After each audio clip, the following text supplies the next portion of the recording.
Hello everyone, welcome back in my YouTube channel. So आज मैं आपको पढ़ाऊंगी क्लास 10th इंग्लिश का 4th lesson from the diary of Anne Frank written by Anne Frank. ठीक है, तो चलिए इस लेसन को हम स्टार्ट करते हैं। तो सबसे पहले पढ़ेंगे हम ऑथर के बारे में, और ये एक ऑटोबायोग्राफी है, मतलब इन्होंने अपनी आत्मकथा लिखी थी एनी फ्रैंक ने। तो हम सबसे पहले पढ़ते हैं एनी फ्रैंक कौन थी। This lesson is an excerpt from diary of a young girl और the diary of Anne Frank. तो ये आपका लेसन है from the diary of Anne Frank, ये कहाँ से लिया गया है? ये डायरी ऑफ यंग गर्ल के नाम से एक बुक पब्लिश हुई थी, उसका ये एक छोटा सा पार्ट है। It is an autobiography that was first published in 1947, और ये एक आत्मकथा है जो कि सबसे पहले 1947 ईस्वी में प्रकाशित हुई थी। In this Anne expresses her thoughts in a diary which was gifted to her on her 13th birthday.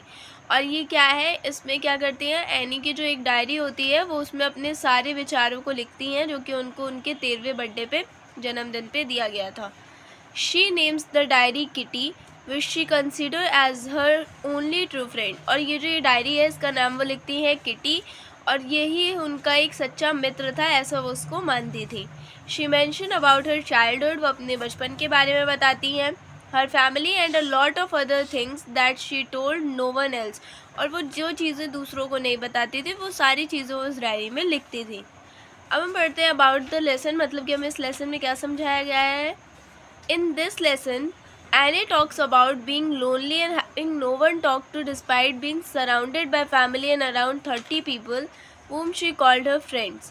तो कहती हैं कि इसमें हमें ये समझाया जा रहा है कि एने बताती हैं कि वो कितना ज़्यादा अकेलापन महसूस कर रही हैं, क्योंकि उनके पास अपनी बातों को शेयर करने के लिए कोई भी इंसान नहीं है। हाँ, कहने के लिए उनके पास 30 लोग हैं और उनकी पूरी फैमिली है जिनको वो अपना फ्रेंड्स मान सकती हैं, लेकिन उनसे वो हर बात शेयर नहीं कर पा रही हैं। The she takes the decision of writing her feelings in a diary, और इस वजह से वो निर्णय लेती हैं कि वो अपनी सारी भावनाओं को अपनी उस डायरी में लिखेंगी।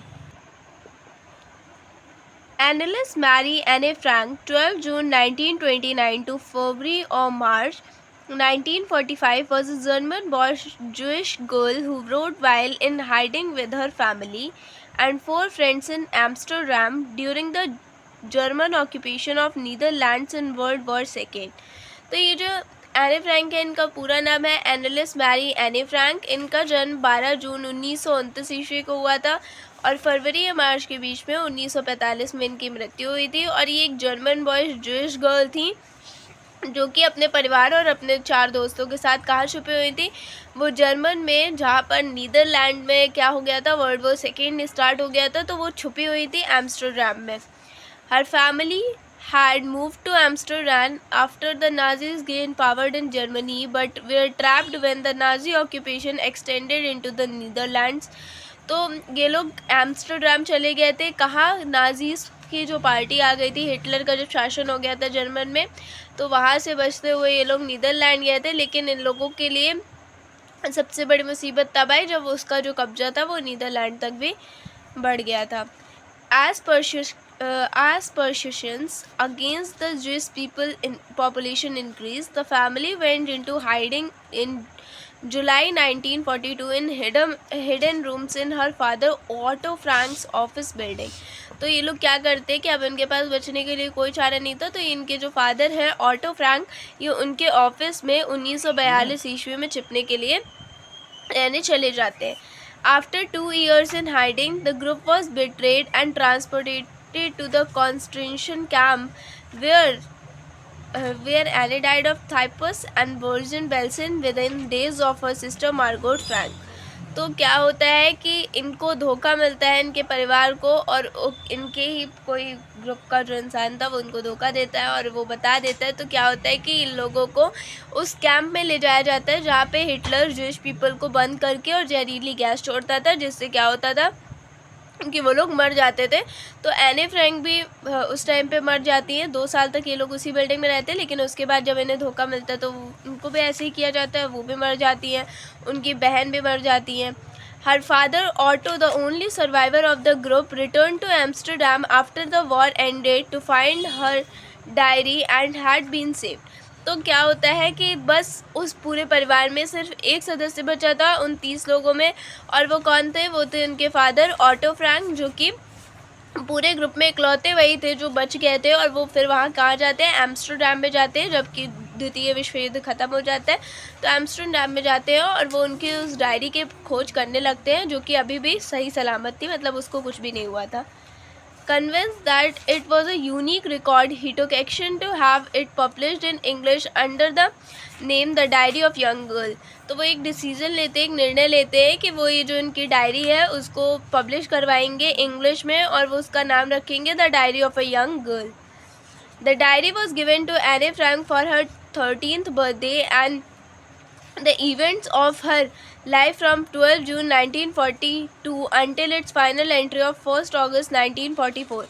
तो ये जो डायरी थी एने फ्रैंक की, इनको ये 13th बर्थडे पे इनके गिफ्ट की गई थी, और इसमें इन्होंने 12 जून 1942 से लिखना शुरू किया था, और इनकी आखिरी एंट्री वो थी जब 1 अगस्त 1944 में इन्होंने अपनी आखिरी चीज़ को उस डायरी पर लिखा था। It was eventually translated from its original Dutch into many languages and become one of the world's most widely read books।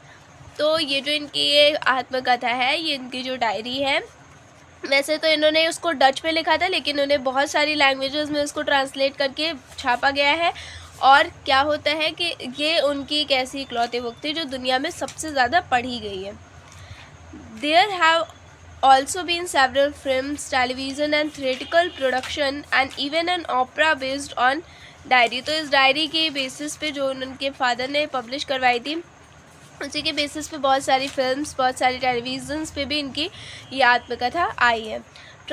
Described as the work of mature and insightful mind, the diary provides an intimate examination of daily life under Nazi occupation. और इसमें बहुत अच्छे से उन्होंने लिखा था कि Nazi occupation में क्या क्या हुआ था उनके साथ, तो उन्होंने अपनी हर एक चीज़ को उसमें लिखा हुआ था।